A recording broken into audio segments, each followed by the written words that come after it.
Hello everyone, it is Joe here from Omnipoke, the channel that brings you guys everything Pokemon.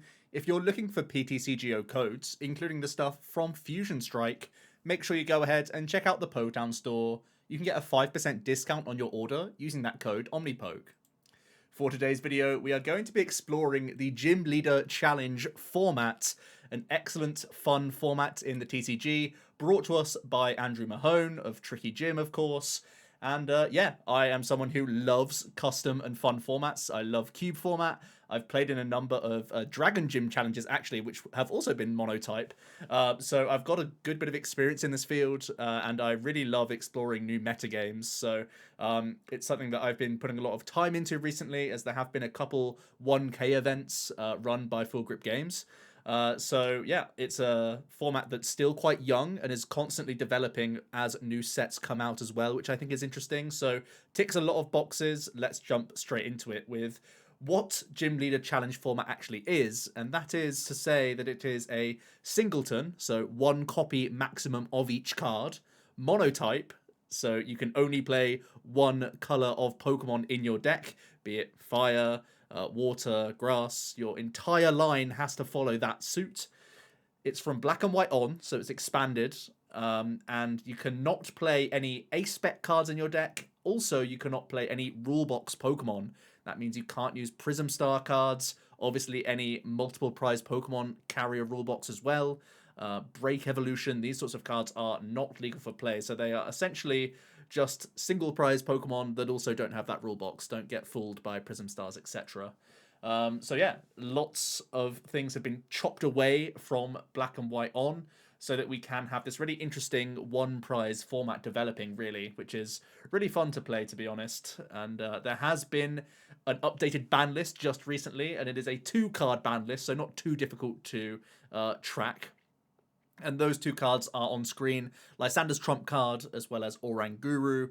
Oranguru was the face of like a controlling colorless style archetype, and it has also been banned in regular expanded, as has trump cards. So it's not strange to see these getting banned in this format as well. Trump card does have like a sort of game-breaking mechanic that is like a real feels bad sort of thing, because it's basically like a tech card for exactly control and is pretty useless in a ton of other situations.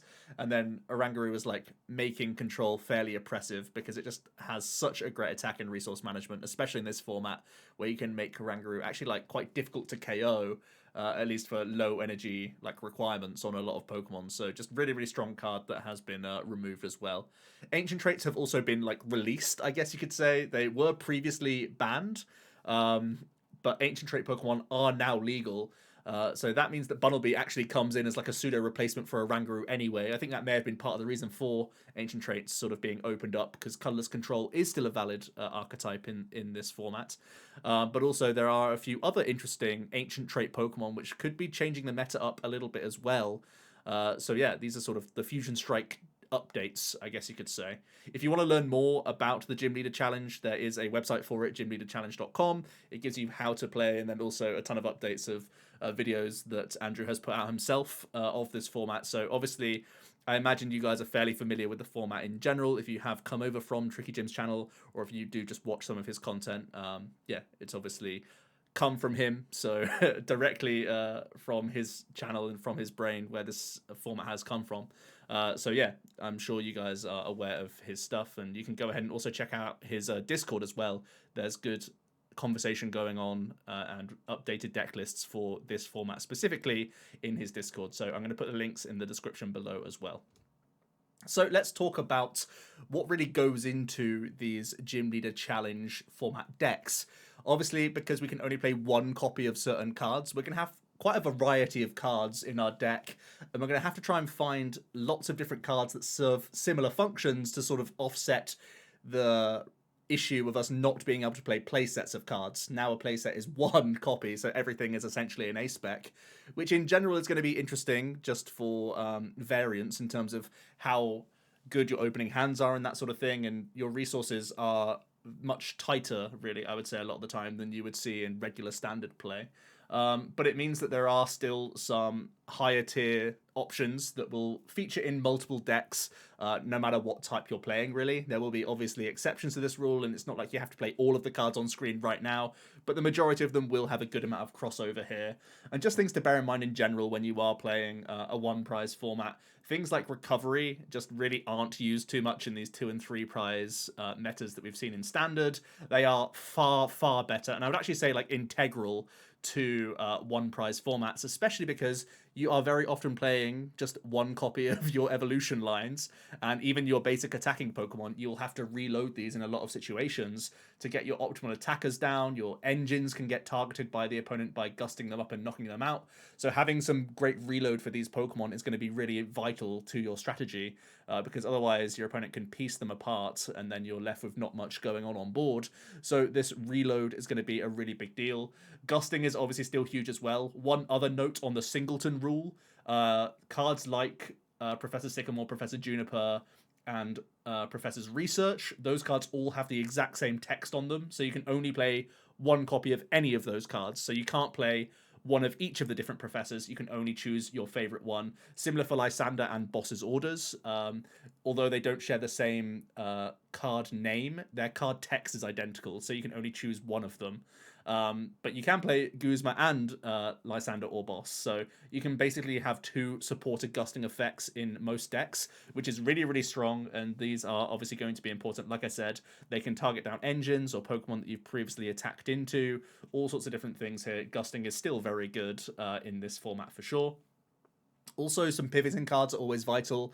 You're used to seeing like Force Switch in certain decks and whatnot, but now you're gonna have to mix and match that a little bit more. There are some great tool cards, be it U-turn board, Floatstone, obviously Air Balloon, Rope, as well as Regular Switch are very, very good cards. I think Rope in particular can be very handy in a lot of situations as a pseudo gusting option. But also Birdkeeper and Tantalizer, these aren't exactly powerful like drawing effects, but the fact that they're attached to a switch makes them actually quite valuable, and they will be finding their way into a good number of the list, I would say. Because that extra pivot can be vital just for resetting certain attacks in certain instances, getting yourself out of status conditions if ever that comes up, or just having extra outs in your deck to have switching options when you are playing high retreat cost Pokemon. So these are always really nice. In a similar vein, things like Malolana and Acerola are combining sort of switch outs with heal a lot of the time, which I think is really, really good. And I think Scoop Up Net in general is just a crazy, crazy one of. Most decks can find a way to add synergy for Scoop Up Net, and the value that you gain by just removing a ton of health. You can do a ton of healing at once. You can reload some coming into play effects of certain abilities as well. So there's a lot you can do with Scoop Up Net, as well as just being like sometimes a better switch in most instances. So I think this card is also really, really strong in this format.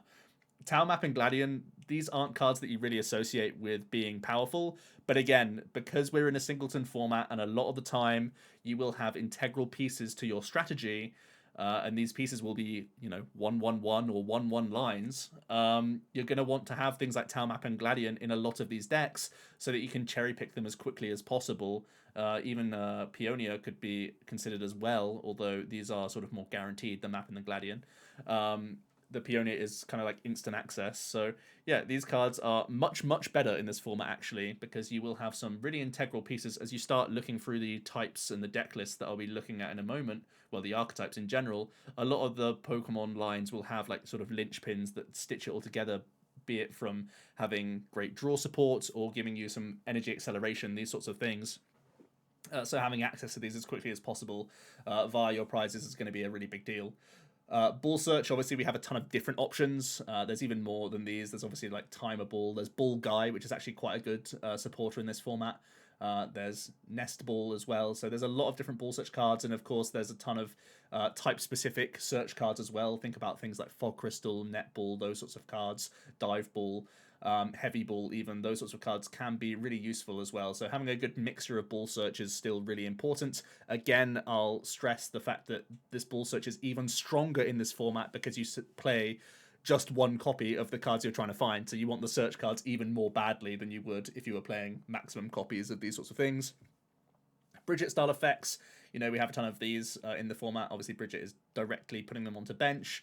But there are some other alternatives for supporters. Like I said, Bull Guy can have the upside of getting you other Bull Search cards that aren't exactly basics, so those are good things to bear in mind. There aren't many decks that can have supporter tutoring, these can feel a little bit slow at times, but there's also the likes of Sonya, which don't fall off quite as hard in the sort of mid game because they can at least get you energies. So those are decent considerations as well. But on the left here, you will see a ton of like the most powerful supporters, I would say. Marnie is combining disruption and a good amount of draw, and is great late game disruption. Colorless can get you some of the largest hand sizes in shuffle draw. Cynthia is just stable in the opening turns, as well as Sycamore. Obviously, you are a little bit more concerned about Sycamore in this format than you would be in Standard, because again, you only play one copy of everything, so it's actually like slightly worse in this format than in like Standard or whatever, but still very powerful for the amount of cards you can see. When you are making pushes for certain outs. Cynthia Caitlin, I think, is actually one of the most premium supporters in this format. I think it's absolutely crazy. It gives you extra access to so many cards, even though it's a fairly slow supporter on the turn you play it. The fact that it can get you back an extra Gusting Effect, an extra Clara, an extra Birdkeeper, just the versatility of this card is really, really strong. And it's also a safeguard from Sycamore, right? If you've had to Sycamore away some of your other supporter cards, you have access to it once again via the Sinlin, as well as VS Seeker, which makes its way into pretty much every one of these decks, because it's just such a great way to tap into all of your different options that you have. Because you play so many individual one-of supporter cards, naturally VS Seeker becomes like an all-star option. So these are cards that would be cropping up into a ton of different deck lists. I actually didn't mention Raihan as well. Obviously, there are some other like similar effects to Raihan. The energy acceleration of Raihan is really good specifically for some certain Pokemon that want to chain their attacks. Gives you that extra bit of acceleration here and there. Can be really good for the amazing rare Pokemon attackers as well, to bear in mind. So it will certainly crop up in those decks, but also things like Teammates, definitely a reasonable card. Rosa as well. These cards can find their way into certainly some slower builds, because they can help you cherry pick some big things like rare candy combos and stuff for your stage 2. So these are some really nice staples that I would see over and over again in a lot of these lists, and would certainly have them in my initial builds, and then chop away certain things if I don't feel like they have specific synergy with the archetype that I'm building, or if there are some type specific options that make more sense than some of the ones on the screen here. But now let's jump into some different types and some archetypes that I've laid out here. So we'll start off with Grass and work our way down to Colorless at the end. Grass has recently won, actually, the latest Full Grip 1K. It was pre-Fusion Strike, I want to say, but it may have had Fusion Strike included, can't remember. But regardless, this is obviously like a winning archetype right away. So it's naturally on people's radar right now as one of the strongest ones. The idea being that you have Grovyle and Shiinotic, as well as Turffield Stadium, at your disposal to get a lot of good search for your Pokemon here, to get them into play as quickly as possible. You also have that early access to Forest of Giant Plants, be it through Guzhala potentially, or be it through Stadium Nav as well, could be an option. These are great ways to get into your evolutions quickly. Use that Sceptile to use the Grovyle and the Shiinotic to get these built up into stage 2s. As soon as you've got Rillaboom online, you're getting a ton of energy thinned out of your deck straight away to some of these decent basic attacking Pokemon. And then once you get the Venusaur into play, this damage output becomes absolutely insane. As you can see, both Zarude and Shining Genesect have a 20 plus multiplier for the amount of grass energy attached, and when you can be using Rillaboom to voltage beat out 2 energies that count as 4 energies when the jungle totem is live, you're doing a ton of damage with these attackers. So yeah, you have some good tempo. Zarude has a really good early game attack just to get some Pokemon as well, straight into hand. So that's really nice, and Shining Genesect, just having that energy reload, can help manipulate energy around the board as well, so you're not losing a ton of energy immediately. So this is a really sweet combo. Obviously, Rillaboom pulls a ton of stuff out of deck, which gives you great deck thinning, so you're naturally just drawing into better cards throughout the game as well. And Sceptile can also become a beat stick in its own right that can protect a ton of energies, because it only requires 1, and is doing a 20x the amount of grass in play. And once you've done a ton of Rillabooming and the jungle totem turns them all into ×2, yeah, that's a very dangerous combo. So yeah, grass has a lot of good support in general. You have some good stadium cards, some great search. I think that's one of the best things about the grass archetype. The amount of search that you have from, you know, even things like Bulbasaur and even Trico, they have like searching attacks, and then you have the Shiinotic and the Trico and Turfield as options, all to get you into early evolutions that just really helps you tick over. I think this is just a very consistent deck in general, although it does rely on a number of stage 2 Pokemon.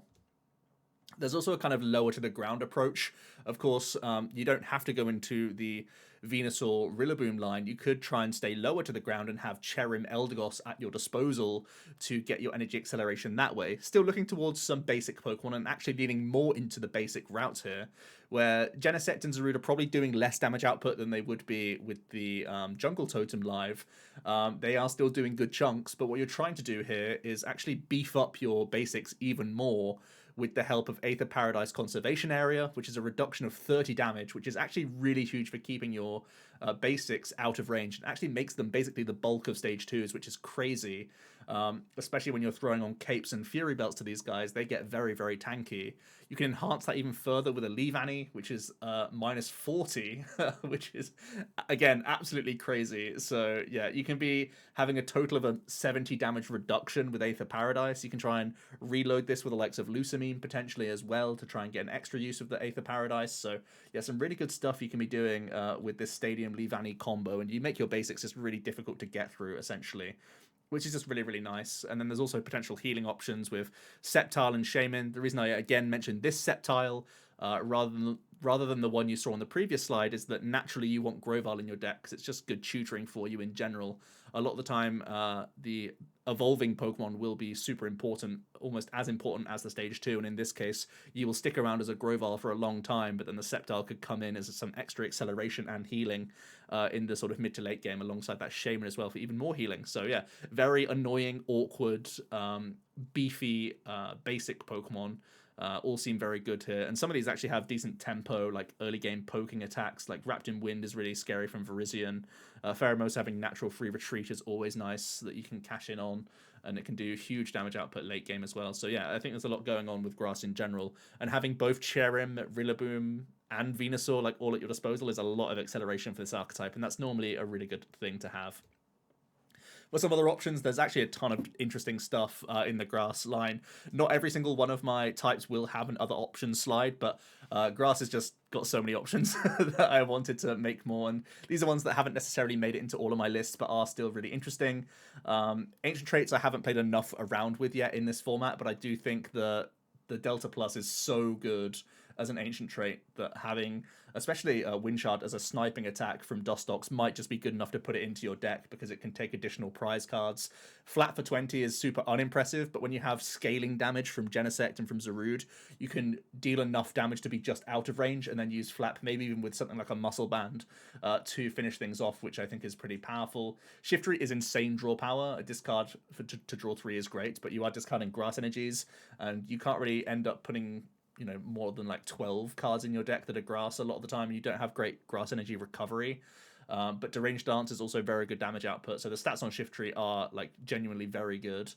Meganium's a great way to be like that entry point to just chain stage 2s at people, which could be just really tanky Pokemon and just give you great reload as well. You can do something like Revitalizer when you have Meganium in play. You can just grab the basic straight into the stage 2. You can bench Ripening and then straight away your stage 2 is back online. That's like a really, really dangerous combo. So that's very cool. Decidueye with great sniping is good. Ludicolo is a late game beat stick. Acelgor super interesting with deck and cover. Can be used with Jungle Totem as well as just having DCE or Twin Energy available. Jumpluff can attack twice, which is always very dangerous, especially when you damage buff this guy with the likes of Lurantis right next to it, and also things like Muscle Band. You can end up doing 2 100 damage hits, which is either doing a big one-hit KO or like finishing something off and then getting a free hit on the next thing. So Jumpluff is actually super interesting as well. And Sawsbuck is just a little bit of extra draw here and there because that is something that is lacking in the grass archetype. You have a ton of tutoring, but not a lot of hard draw. So Sawsbuck could be an option here as well. Onto Fire then. Fire, I think, is actually one of the weaker lines, personally. I think, firstly, Water is very, very good, and I think possibly the best type is Water.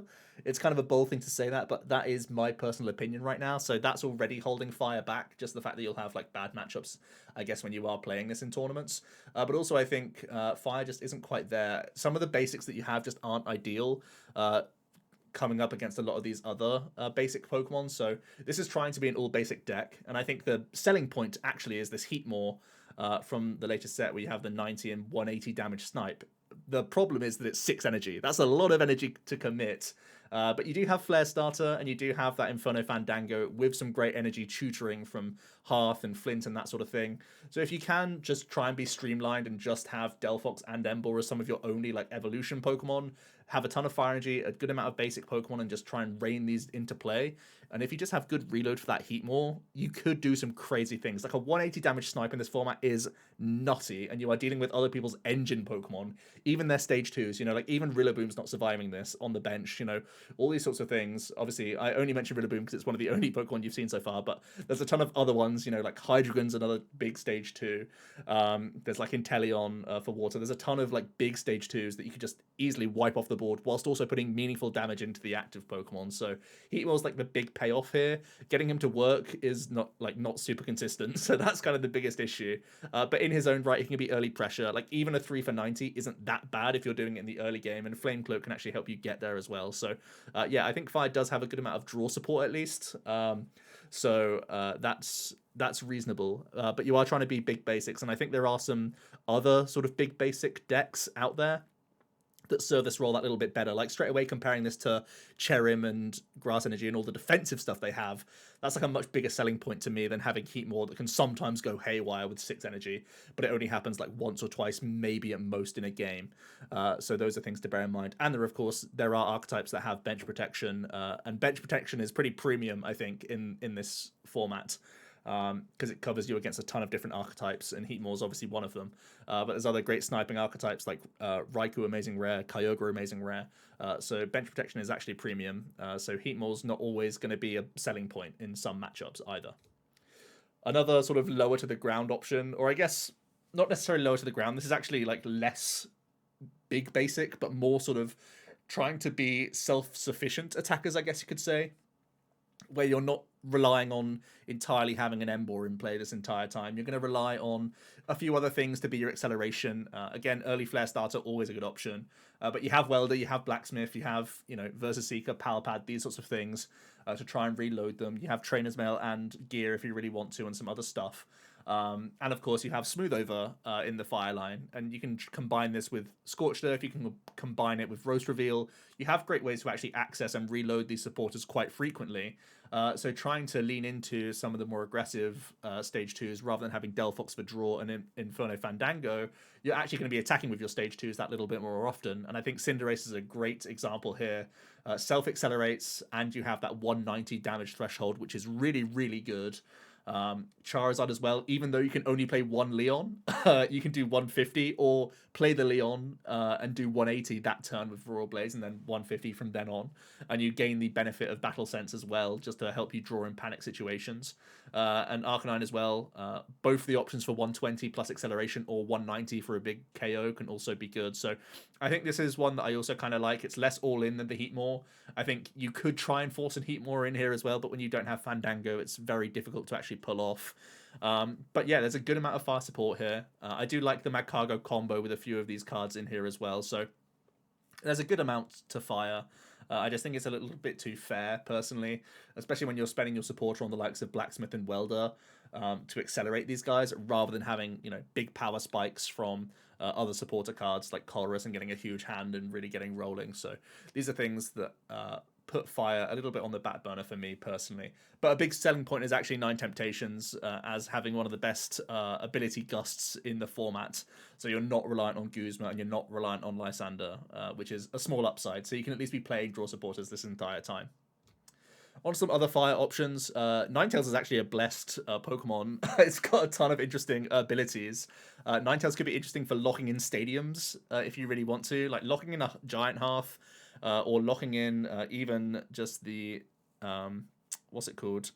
What's the previous stadium?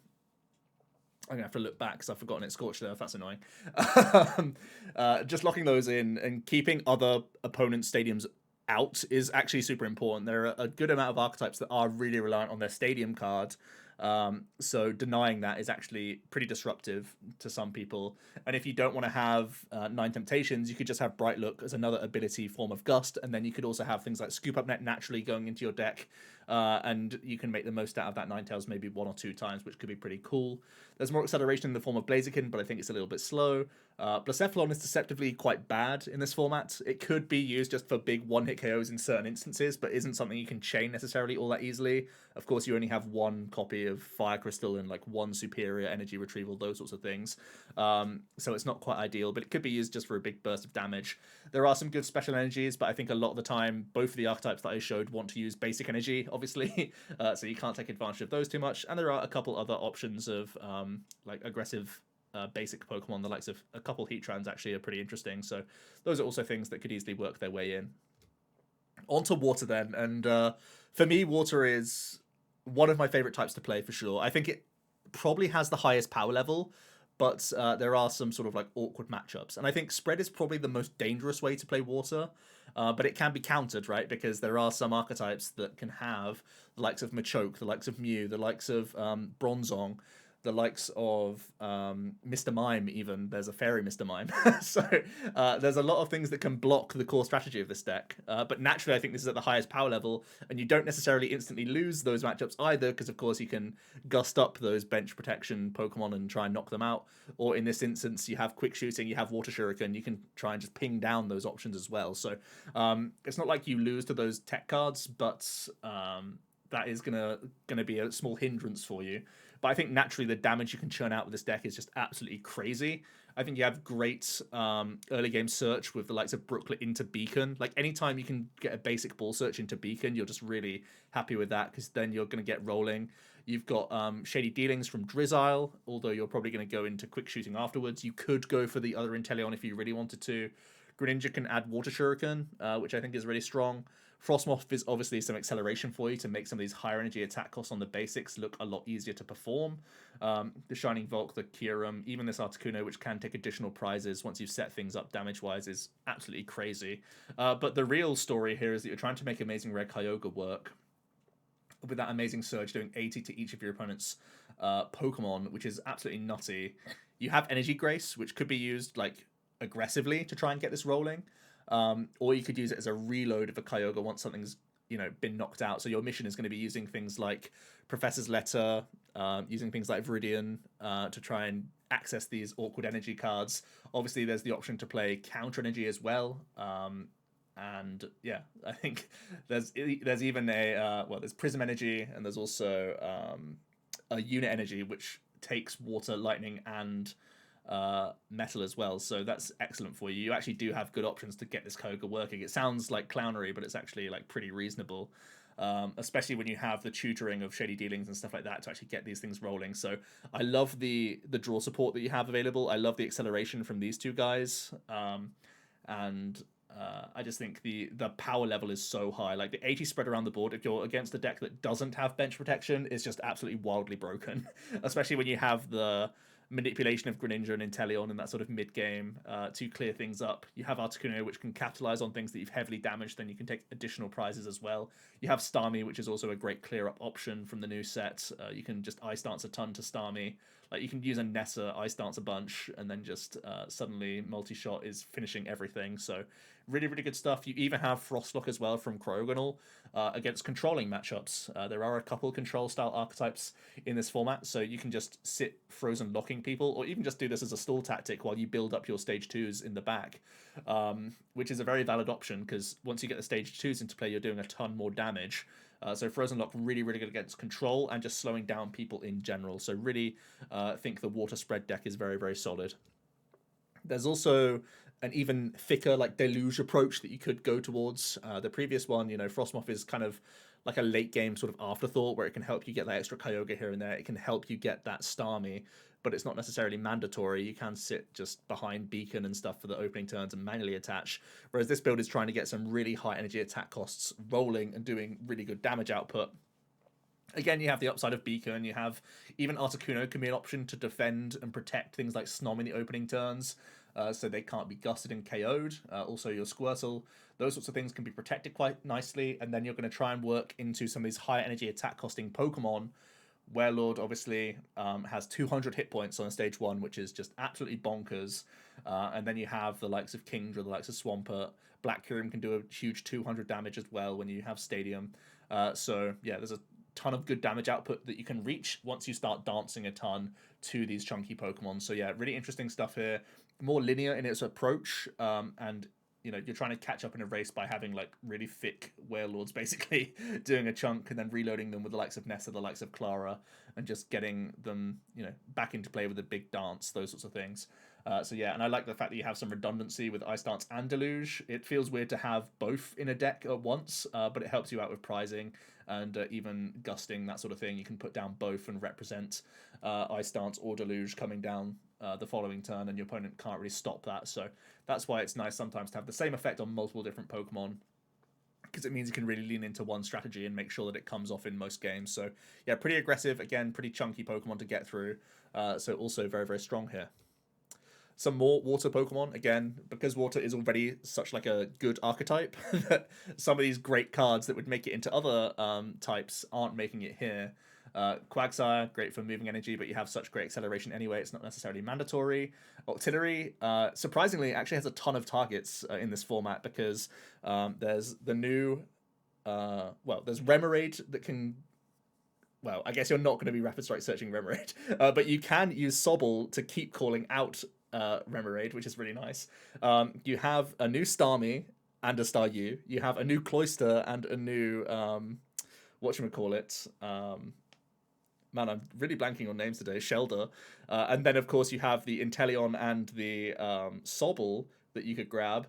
And you could even play Rapid Strike Energy if you wanted to. If you were playing those sorts of cards, you could add them in. So, surprisingly, that's not a bad shooter effect to have in your deck, actually.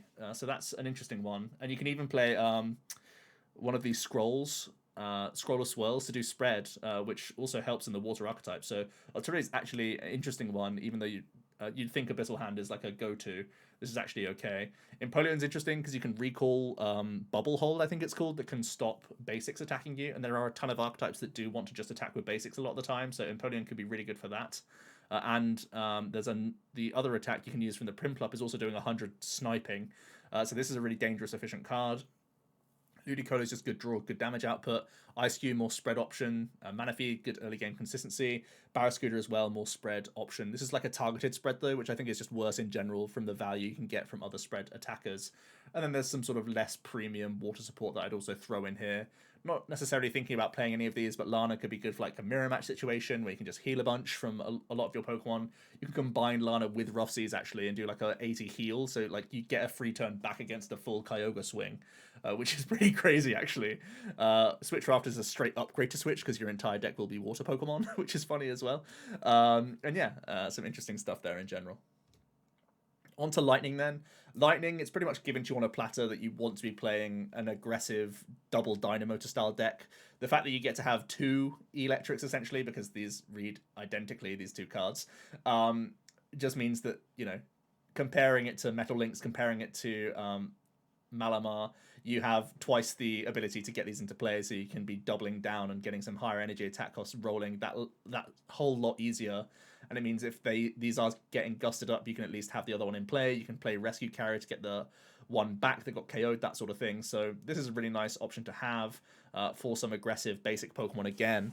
Zapdos, obviously very good early tempo for taking some prizes. Regieleki can set up damage as well as doing a huge amount to the active.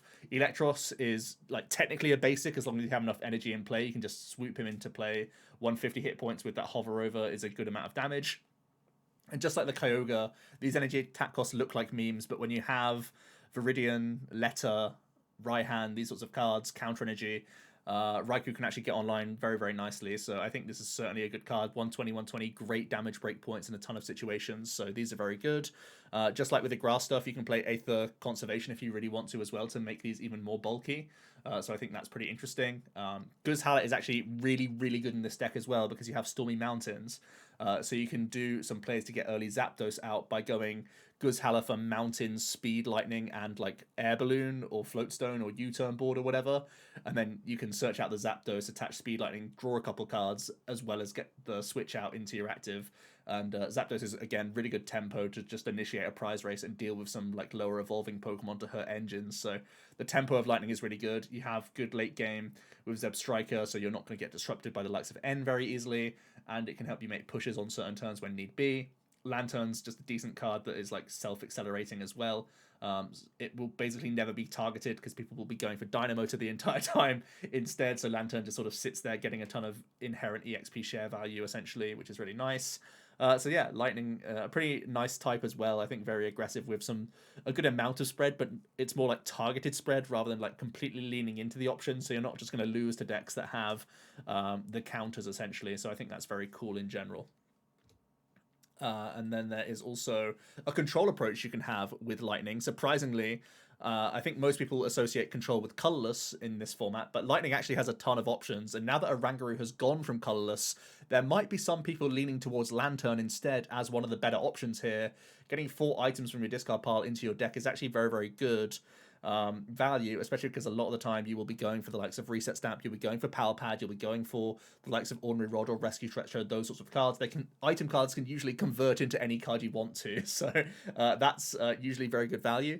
Lightning also has Fluffy Pillow Mareep that you can have for a sleep combo to try and slow people down with your Stadium coming in. Galvantula can also get back any card from your discard pile whilst doing a little bit of poke damage, which I think is pretty interesting for instances when you are maybe in a lock and you're starting to actually pressurize and deal damage at the same time as grabbing back things like Stadium cards, which are otherwise difficult for Lantern to recover.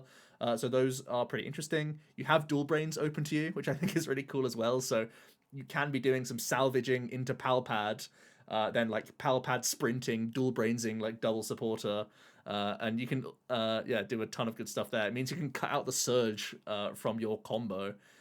So I think that's always interesting, and it means you can always have Lusamine as an option when you have Dual Brains. You can like always Lusamine for the thing you want to use that turn. It gives you a lot of flexibility, which I think is cool.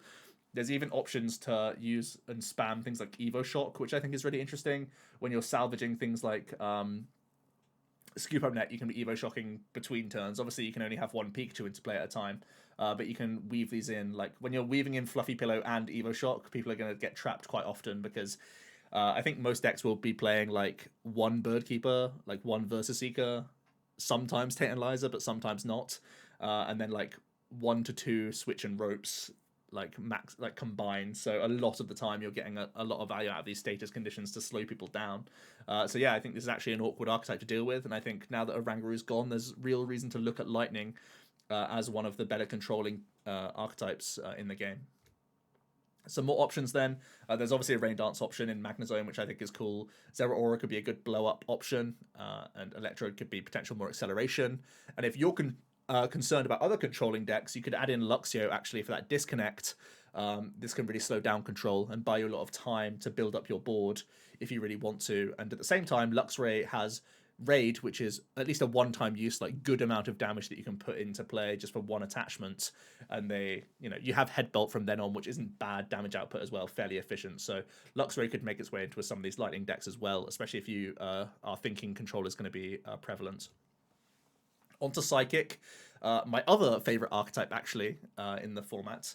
So I really like Water and Psychic. Those are like my top 2 picks, I think. And I really think that Distortion Door is super duper broken in this format. The fact that the entire format is singleton, but Giratina is essentially infinite because he can always bring himself back, means that you have a 1-card slot which is an infinite attacker. You'll never run out of attackers essentially, which is just absolutely crazy. You have good acceleration from Malamar and the Shining Arcana Gardevoir, which I think is really, really good. There's also Dimension Valley that you can try and stick in play with your Gothitelle, which is great. So you can win that Stadium War, just like I was saying with Ninetales, how you can lock it in. Gothitelle can do a similar thing here. And Distortion Door, the ability dealing damage at the same time as getting your Tina back is really good. You have Spell Tag, you have Horror. You could even play Old Cemetery if you wanted to in your list for even more damage counter placement. You have Blacephalon on the key turn to do a 12 counter drop. You just have a lot of flexibility with this deck, and spamming Giratina is really, really good. You have enough like 2 energy attacking Pokemon in Mimikyu and Mew and that sort of thing, and Wobbuffet, that you can still do good damage even though things like Malamar get targeted, Gardevoir gets targeted. You can still maintain a good flow of attacks a lot of the time. So I think this is a really, really dangerous deck with a lot of flexibility to it and decent tempo as well, because you have a number of basic Pokemon that get on the field early. Like, even early game Mew is just really, really dangerous in certain instances when you're leading out with this guy and just throwing counters around, targeting sometimes multiple things from getting KO'd. Can be really, really dangerous. And of course, this is one archetype that can play Mew, so you have bench control against, Raikou, Kyogre, Heatmore. Those are some of the ones I've mentioned so far. So some great protection there. Of course, the Mew will get targeted very often, but you can have Stretcher, you can have Clara, those sorts of cards to recover it and re-establish your bench protection, which I think is a really big deal in this meta. There's also an interesting sort of ghost-focused build, which is also trying to play around with the damage counters. That is very much the sort of identity of the Psychic archetype. Dragapult being a really annoying Pokemon with that coin flip infiltrator ability, meaning that you can buy free turns, and free turns is obviously broken here. Taking no damage is just crazy. You have a natural free retreat, which I think is great. Synergizes nicely with Curse Shadow from Chandelure. So you just need simply like a switch, a rope, a bird keeper, those sorts of cards to get Chandelure back in and out.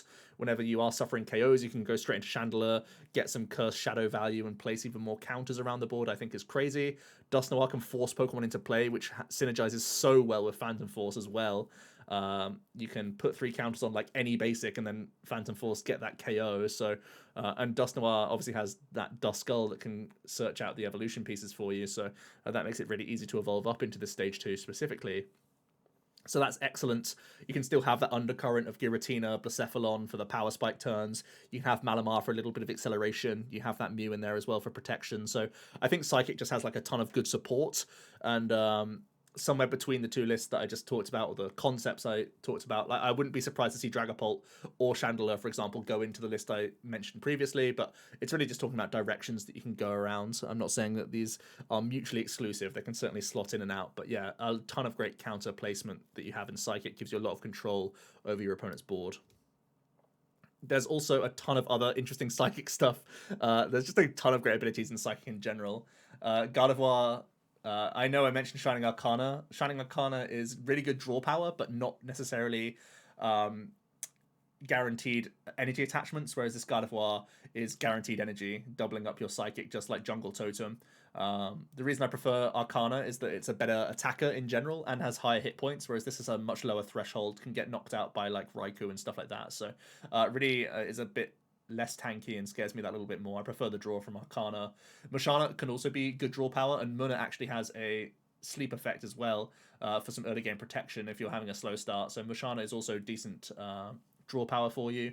Nidoqueen is great tutoring and can do a huge amount of damage, but it's quite slow to get rolling. Naga can have a power spike turn. Reuniclus and Dusknoir are both great for manipulating damage counters either on your side or theirs. Gengar can deal some good damage if you've already placed counters around the board, and it also has a great effect when it gets KO'd.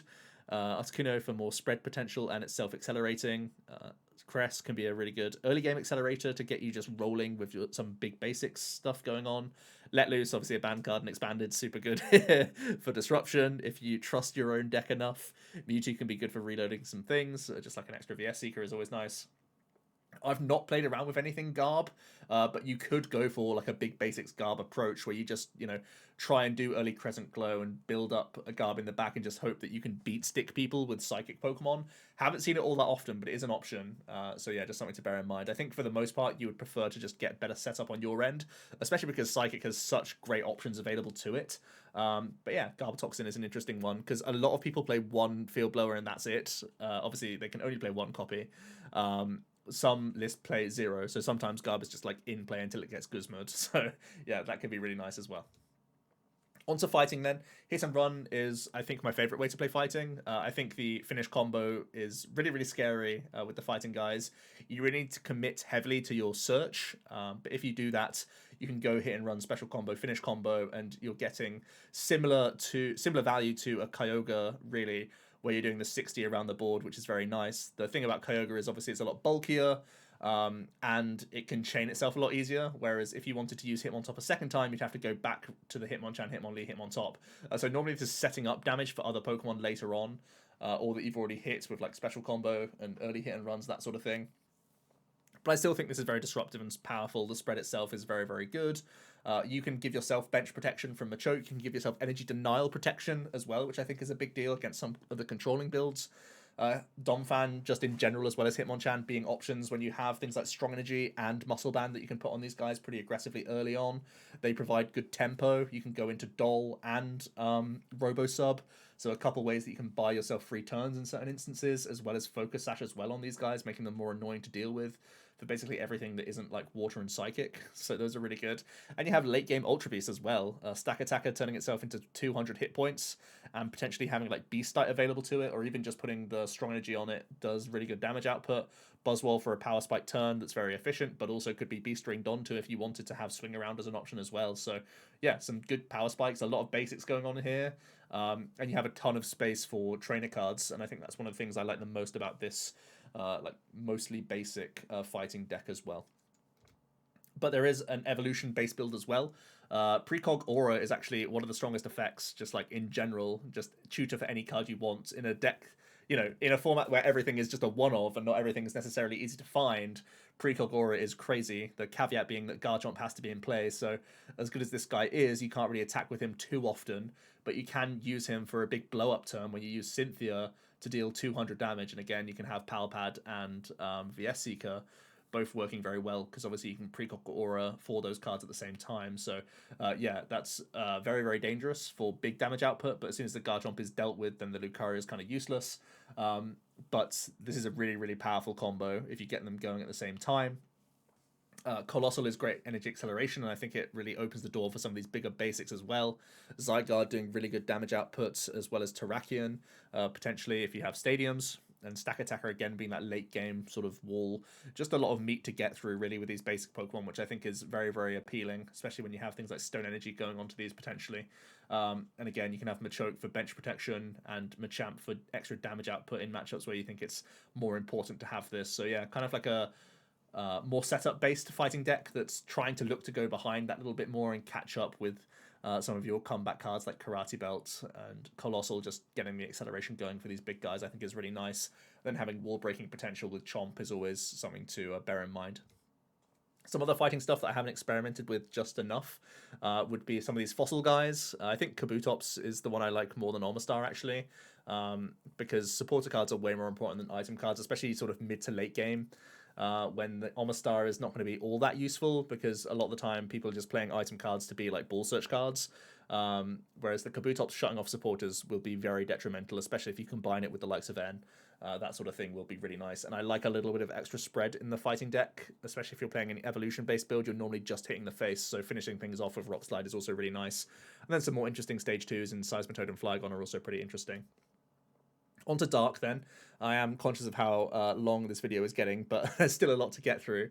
Hydreigon seems like the backbone of one of the best aggressive Dark decks, because Guzzlord can take additional prizes when he takes those knockouts with Red Banquet. You can increase that damage output very easily with Dark Claw, some of these stadium cards. Beast Dite as well is an option for the Guzzlord. You can also play Beast Ring here to make the Red Banquet a little bit cheaper. So yeah, you don't necessarily need the Hydreigon in play to make the Guzzlord work, but you will be leaning into a build that plays a lot of basic energy to try and make the most out of Hydreigon. You have early pressure with Hooper, just like I was saying with Zapdos. Again, you can try and make the most out of a Guzhala package, where you can grab that Hooper early and try and get swinging with him with some of those special energy cards and the tools. Early access to those to move into the Hooper is really nice. Galarian Moltres does ridiculous damage output in the mid to late game and is self-accelerating as well, so just naturally very good. Stand-in from Zoroark is a nice thing to have just in general to help you around all these high retreat cost Pokemon, and Mind Jack is also very good damage output. And there is a little bit of draw power from Crobat and Golbat, but that is one of the weakest elements of the Dark deck. You really are lacking a drawing engine Pokemon. So that's one of the things that you'd have to bear in mind, and you'd want to try and offset that with a really high support account in general here. There's also a Wheezing Lock approach, which I think is pretty interesting.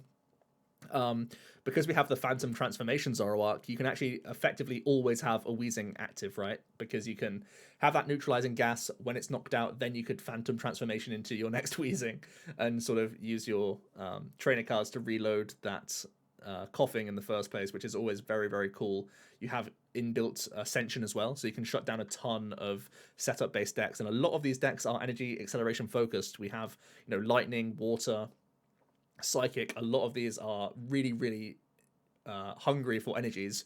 So shutting them off with neutralizing gas is going to be really, really good.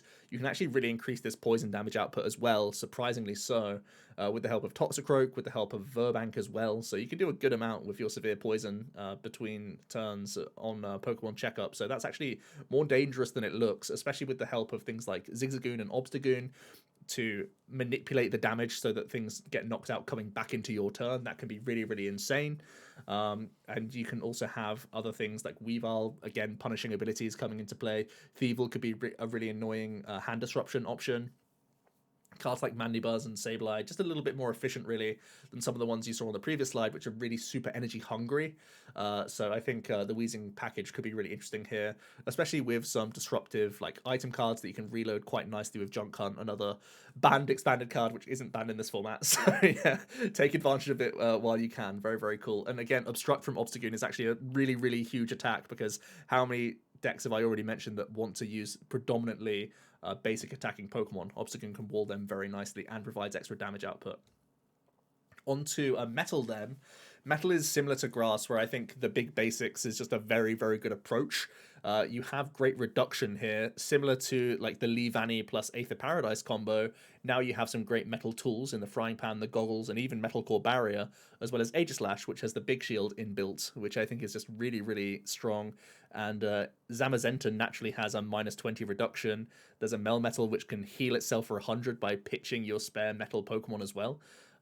These are going to be really difficult to get through when you're combining it with some of these reduction pieces, like a Melmetal with 150 base, with a big shield, with a Frying Pan. That is just very difficult to deal with, and you can have things like Metal Eater, Crystal Cave to heal off a ton of damage, like reducing 70 and then healing 130. Like, that is absurd, and you can just churn into people with that Melmetal hitting 150 each turn. So yes, it's expensive in the energy attack cost, but you can have a ton of reduction here, compounding on top of one another, and that makes this a very difficult deck to deal with, and again, just a lot of meat to get through for people. So lower damage output decks are really going to struggle with, these sorts of cards, especially when you have a Sorola, Scoop Up Net, Malolana, those sorts of cards at your disposal. It's just a lot to get through. And again, when you're predominantly basics and you only have a couple stage ones, Berserker helping your damage output, Bronzong giving you metal links, and having that Aegislash, which can come online at any point in the game, really. And even Aegislash as a stage 2, you can have the Duskstone to give yourself extra outs to this card without needing rare candy. These are all pretty quick to come online, and you can have good tempo from Duraludon, or you could use Dialga just to get back some consistency cards. Either it's getting back like early Sorcerers or early Ball Search cards. These are all valuable for you. So Dialga, not a bad card to have in the active. And of course, Jirachi is a great card to have into the active. Again, just a mini engine from the offset is never a bad thing. So yeah, I think aggressive metal is also a very valid archetype. There's also a more higher damage output metal deck possible with the Magnezone combo. Rather than having the metal links, instead you're going to go for metal circuits and then have metal transfer at your disposal. Moving these energies around works really nicely with Max Potion, works really nicely with, again, Acerola for some of these basic Pokemon, and Scoop Up Net. Very, very dangerous, and you have some really high damage output thresholds, with Copperaja doing 220, Zacian doing 190, Moonraker doing 160, some really huge stuff coming in here, and even Dialga doing turn back time, very good against rare candy, and some other stage 2s. So yeah, that can be very, very difficult to deal with. You could increase that damage output again with Berserker, with Muscle Band, those sorts of things, and then you're even targeting a ton of stage 1s very effectively. So I think Metal has a good amount going for it. This is kind of a more Exodia based build because they have higher energy requirements a lot of the time, and you are relying on that Brain Dance very often. But again, not impossible, especially when you have Stellar Wish to try and piece these things together. I think it's relatively easy to perform. Onto Fairy. There's not a huge amount to do with Fairy. It's not been out for a huge number of sets, unfortunately. They've been discontinued, but they are still legal in this format at least. And I think there's basically only one way to play Fairy, and it's a very Exodia deck. Really interesting to play, actually. You're going to try and get a lot of things up here. You're going to try and get your Ribombee going so that your opponent can no longer use supporters to gust your bench. Then you're going to try and use Aromatisse and Florges here. as a combo. The idea being you can move your energy around and then take advantage of Max Potion and Scoop Up Net quite often to tank with your basic Pokemon, the Xerneas, the Finny. If you can put on capes, if you can put on Fury Belts, these have high hit points and they are difficult to get through sometimes. And although you're going to be spending these resources, obviously you can only play one copy of Max Pot, one copy of Net. You can be using Florgus to Wondrous Gift and try and get these back and recycle them. So on the majority of turns, you should be able to, if you don't get one hit KO'd, be able to heal that damage off. And then if you are one hit KO'd, you have Copycat, which is going to just instantly hit them for, well, in theory, 180 plus damage, right? Because that's what is required to get through a Xerneas with a cape. And obviously these capes and stuff can also get recovered by the likes of Florgus. So you only need a couple of those, a couple healing cards, and then you can reload them all the time with Wondrous Gift, and your opponent can't gust up this Florgus because you have Rabombi protecting you. So, and you also have Mr. Mime protecting you from bench sniping. So very, very specific deck, and it's kind of like its early game is very vulnerable, but if you get into this board state, you actually feel like an Exodia style deck where you're just a brick wall for some people. Whenever you're flipping heads on Wondrous Gift, it's very, very depressing for the opponent because you're just getting back another turn of freedom essentially. Just to keep churning at them with the likes of this Finny and the likes of this Xerneas. These are very difficult Pokemon to get around. And you even have Diantha as well for extra reload of getting cards back, resources back from your discard pile. So really nice, interesting, resourcey deck. Very Exodia, worth trying out for sure. It's a lot of fun. So yeah, worth a go. Onto a dragon. I also think there's only really one way to play dragon. And that's trying to stitch it all together with Gabite's Dragon Call. So you can use the dragon part of the Garchomp that you saw in the fighting build. Unfortunately, we don't have the Lucario to take advantage of here, but you still have that 200 damage option from Royal Blades, which I think is always scary, and you have a mini sniping option. But the Dragon guys have access to double Dragon Energy, which is really cool. You have access to Counter Energy and a few other special energies at your disposal as well. So again, Guzhala could be pretty nice here. I think Reshiram's a decent pseudo accelerator, even if you only play a handful of Fire Energy. Every now and then you can make the most out of it for some of these attackers, like Druddigon. Drampa can take use out of it. Even Salamence as an attacking option can take use out of Fire Energy. So I think those are certainly reasonable. But I also think the tempo that you can gain from just Ultra Necrozma plus the Stadium that turns the Silent Lab, I think is really interesting. Having Drampa as early tempo as well. Zygarde, surprisingly good tempo. You can actually use Rapid Strike Energy to use Judgment Surge, and a 40 multiplier that can be put anywhere for how many prizes your opponent has taken, again, is crazy. The fact that you can just plonk 160 onto something anywhere on their board is very, very dangerous. At the same time, you have Dragon Wind from Salamence, which can be gusting all sorts of things at the same time. So, yeah, I think that's very dangerous. Royal Blades can be tutored by Dragonite as well. You can tutor the Cynthia for when you want it. So, a bit more convoluted than the Lucario combo, but still is valid alongside this Garchomp. So, some decent amount of stuff here. Obviously, you're going to want to reload the likes of Double Dragon Energy with Special Charge and that sort of thing. And that's going to be a linchpin sort of card in the deck. So you will be quite reliant on some of your special energy, but I think in general there's good tempo here. There's a good amount of decent basics. That Zygarde is surprisingly bonkers, especially if you do play that Rapid Strike Energy. I think it's a lot of fun. So yeah, you can make the attack cost cheaper. It can pay for the Colorless and the fighting, of course. You still need to play Grass Energy. But yeah, decent in general, and also can use the Double Dragon at the same time. So yeah, and Counter Energy as well, of course. So there's still a lot that you can do with a Zygarde. Yeah, very, very interesting deck. And there's some good basics at play whilst you're building massive dragons in the back, which I think is always thematically pretty cool, and the deck is cool in general. Onto Colorless then. Already kind of alluded to this, but Colorless control has also been, I think, alongside Water, one of the bediffs. I think, honestly, the Oranguru just stitched it all together way too easily. And now we have been stripped away of that option, but there's still a huge variety of great cards in Colorless that Control can take advantage of. There's Block Snorlax, but there's also Gormandai Snorlax for great draw in the early game. There's Cincino and Pidgeotto for great draw. So Colorless in general just draws the most cards, I think, out of most of these archetypes, just because you have great access to these early on. And you have Bunnelby now replacing Oranguru. You have Munchlax. You have some great hand attacking cards from Persian and Apom. You can potentially have Herdia for more recovery, as well as having Stoutland to block supporters from the opponent as well. This can block the likes of Birdkeeper and Guzma to prevent people from switching out as well. And there's even Baby Doll Eyes on the basic Lillipup. So there's even more options in Colorless, actually. But I think these are some of the key ones. And in general, you can take advantages from great colorless energy here as well. Obviously, recycle energy, great for Bunnelby. So as these are getting churned through, you can at least get back the energy each time. Capture energy, always a welcome sight as well. So the fact that you have colorless attack cost in everything is a huge benefit for you here. And I think, yeah, just the fact that you have so many cards in control that are banned and expanded, not banned in this format, is just crazy. You have Surge, you have Jesse James, you have Reset Stamp. These are all cards that are banned and expanded, but not in the GLC, which means control is like at its strongest, basically. You have Belelbo if you really want to as well, to be aggressive that way round. So yeah, all the options are open to you in the GLC, and now Trump card is no longer an option your opponent can play against you. Bunnelby is significantly worse than Oranguru. Obviously, you're only getting 2/3 of what a Guru would each turn with Bunnelby, but normally this is still going to be reasonable, and you have the sort of, in air quotes, upside of Burrow now as well, to be even more aggressive on that mill front in situations where your opponent has started to pass into you. You can take advantage and capitalize on that way quicker just by going, okay, my opponent's not attacked me this turn, Burrow, and that's going to be very nice pressure as well. So I think in general, Bunnelby is a side grade, but once you're in that lock, it's an upgrade, which is pretty crazy, actually. And finally, let's talk about aggressive colorless. And I think colorless gained a big boost from the fact that ancient traits are now open to you, because Swellow is a very, very big payoff for having an aggressive colorless deck, because Swellow obviously takes extra prizes when you score knockouts.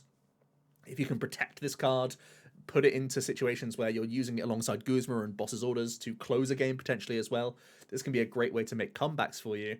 And I think it's just very aggressive in general. So I think, yeah, very nice to see the Swellow here. There's also some of the biggest Pokemon are actually in the colorless line. I think Warlord may have been the biggest card we've looked at today, but Slacking is not far behind with 180 hit points, and Routes doing 120 plus 30 for each of your opponent's bench Pokemon is, again, some of the highest damage output available to you. So Slacking is interesting. I actually don't know which one I prefer.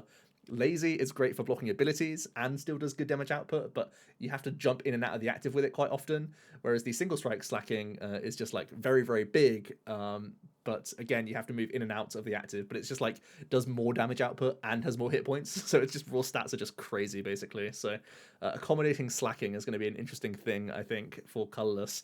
I also think Stoutland is huge. It has 160 with a natural reduction of 30. That's, again, just like a monster of a Pokemon.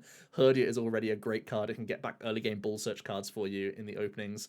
So again, something that I really like. And just in general, being an aggressive deck that has Pidgeotto and Cincino to fall back on means that you get into the game quite a lot. You just get your attackers going. You have some great basics in here as well. Kangaskhan being a rally back option. Guru being another like attacking threat, as well as giving you some pseudo like end protection at least. So yeah, a good amount of support for colorless, and it's obviously one of the best abusers of double colorless, twin energy, basically every good special energy that you have access to. Again, you can use recycle energy, you can use even things like lucky energy, call energy.